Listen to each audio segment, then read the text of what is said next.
The Last Voyage of the Demeter. In the 7th chapter of Bram Stoker's novel, the captain's log recounts the voyage of the Russian schooner Demeter from the port of Varna, Bulgaria, where they picked up a strange private cargo. 24 heavy wooden boxes that should be delivered in London. At first, the trip seemed normal, but things took a sinister turn as the crew members started to disappear. When the ship finally arrived near the English port of Whitby, it was totally in ruins, and there was no sign of the crew. This supernatural horror film, directed by Andre Overdahl, is an adaptation of Chapter 7 of Bram Stoker's 1897 novel Dracula, and stars Corey Hawkins in the role of Clemens, Aisling Franciosi as Anna, Liam Cunningham in the role of Elliot, the captain of the ship, among other good actors. If you have read the original novel or have seen any of the countless adaptations of the novel and therefore of the story of Dracula on screen, especially the movie Dracula of 1992, you can, without any doubt, know or predict how the story on which this production is based ends.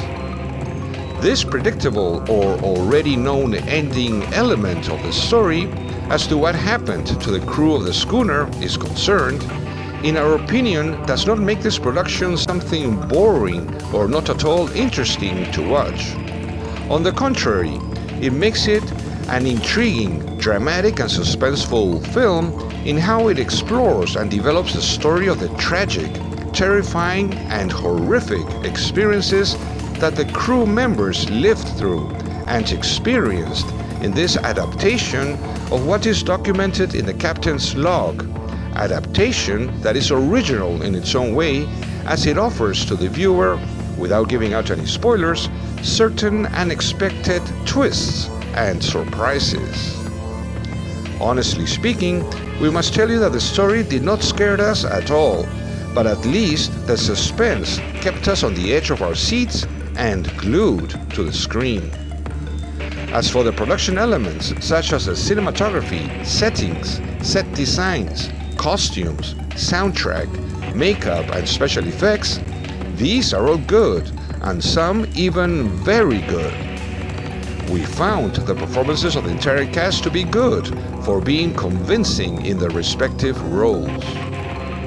In short, we found this film to be good, a decent and acceptable adaptation of Chapter 7 of the novel, and entertaining from start to finish.